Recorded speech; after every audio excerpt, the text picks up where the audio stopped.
Vivek Ramaswamy is in a virtual tie for the Ohio governor's race, and he might just lose to one of the most gigantic libs you've ever seen. Let's get into it.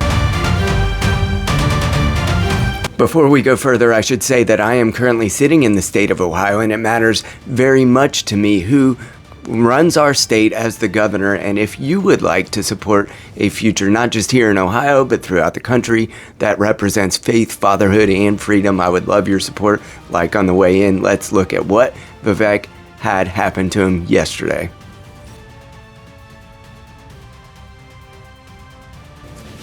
Congratulations to the Ramaswamy family for adding what I believe is their fourth child, which happened on February 4th or somewhere near that, and I guess March 4th, maybe February. So in any case, he added a baby. While in the last few months, Vivek said that he was going to quit social media. Let's look at a little local news clip about why he might have done that in the first place. Ramaswamy, the presumptive Republican nominee for governor here in Ohio, says that he's done with social media, writing a piece in the Wall Street Journal this week saying he's swearing off the app, saying he deleted Instagram and Twitter off of his phone, and that his aides will be doing the social media for him now moving forward. He said that social media can create a feedback loop for politicians and distort reality.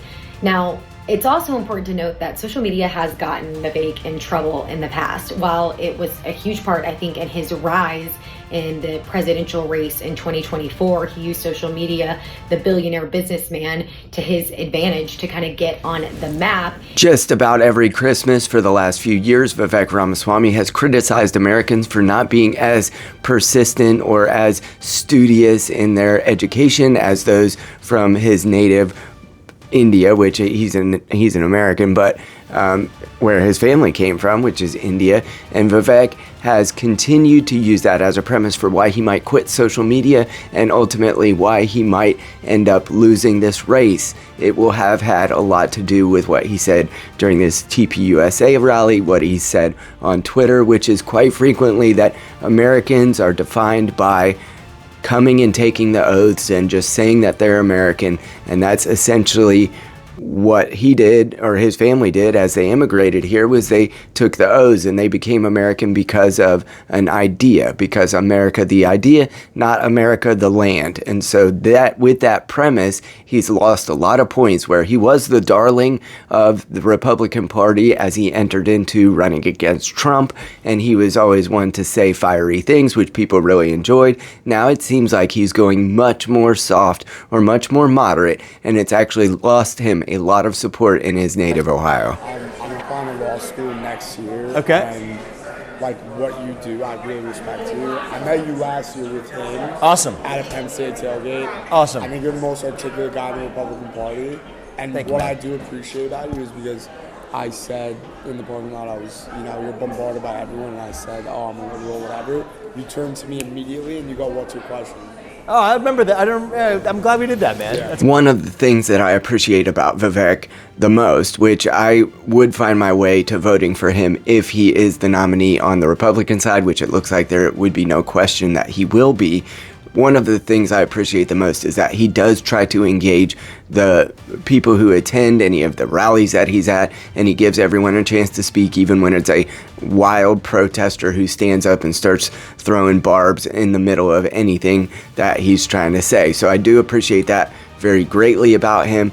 But when he has been challenged by anyone from a Christian nationalist view or from really a hard right view, he does have a lot of problems in addressing those things in a way that would be what you would hope an incumbent would from the Republican Party. And I do think this is indicative of the radicalization, the radical shift in the Republican Party, which is moving towards a heritage American view versus the old sort of 1990s liberal Democrat view, which is, kind of the Bill Clinton versus perhaps the Pat Buchanan ends of the party.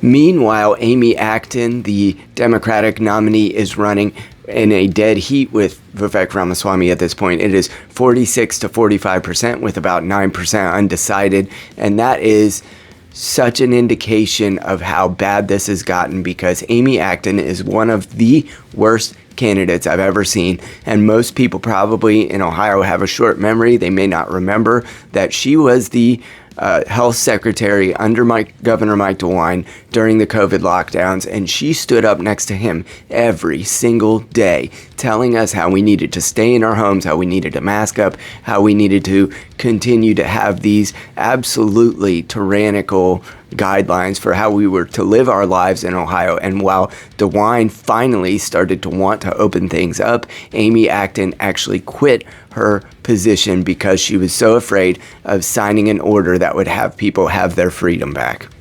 Former Ohio Department of Health Director Amy Acton, remember her? She was known as wearing the cape in some communities. Well, she's speaking out for the first time since resigning back in June. Acton spoke with The New Yorker. The author says that Acton stepped down because she was concerned that she might be forced to sign health orders that violated an oath that she took as a healthcare provider to do no harm. Well, at the time, the administration was under pressure from Republicans to reopen the state of Ohio.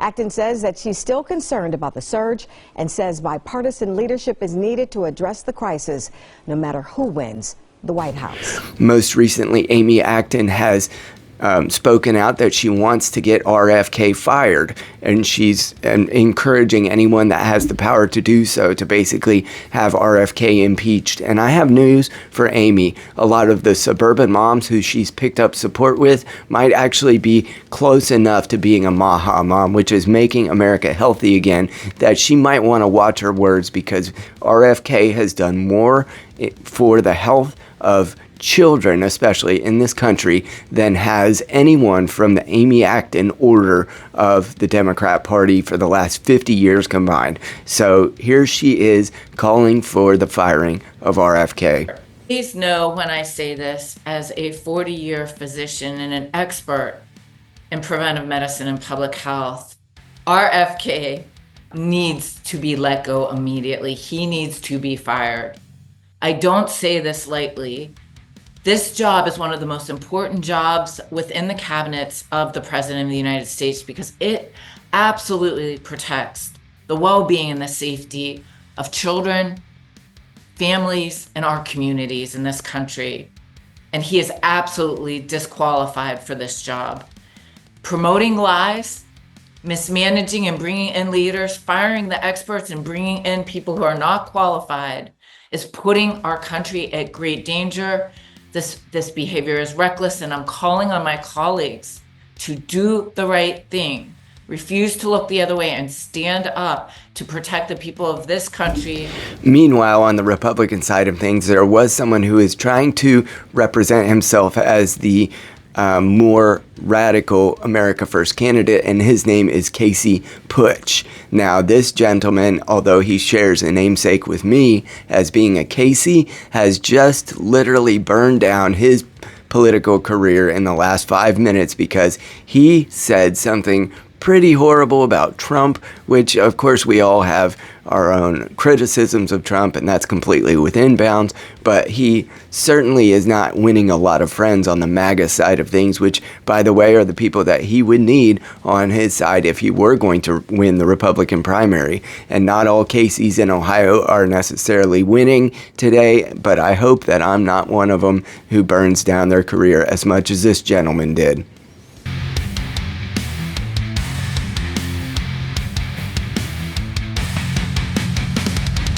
The good news for Vivek is that there is still 9% just about of the electorate who remains undecided. And so he still has a chance to try to make a little bit of a surge here nearing the end of when the vote will take place. However, he may have quit social media precisely so that he might be able to regain access to that 9% in a way of just keeping his mouth on the sidelines. Although I've looked at his X feed today and it does look like it's still active, so maybe his team is the one engaging with social media at this point, but he did say that he was going to quit, and I believe that that would actually be a good thing, because the way that he runs policy might be a lot more effective than the way that he's been running his mouth against a lot of the people who would make up the electorate in America, which is heritage Americans, people who are concerned with H-1B visas, and how exactly would someone of Vivek's background begin to address those things if he were elected in Ohio. And while he might not be exactly who I would pick, I still think that Vivek would be far superior to Amy Acton, who is a tyrannical and terrible person for the job. If you would like to promote with me a future of faith, fatherhood, and freedom, I would love your support. Thank you for watching to the end. And I guess not all KCs are going down in flames today. Casey Putsch, sorry about your political outlook.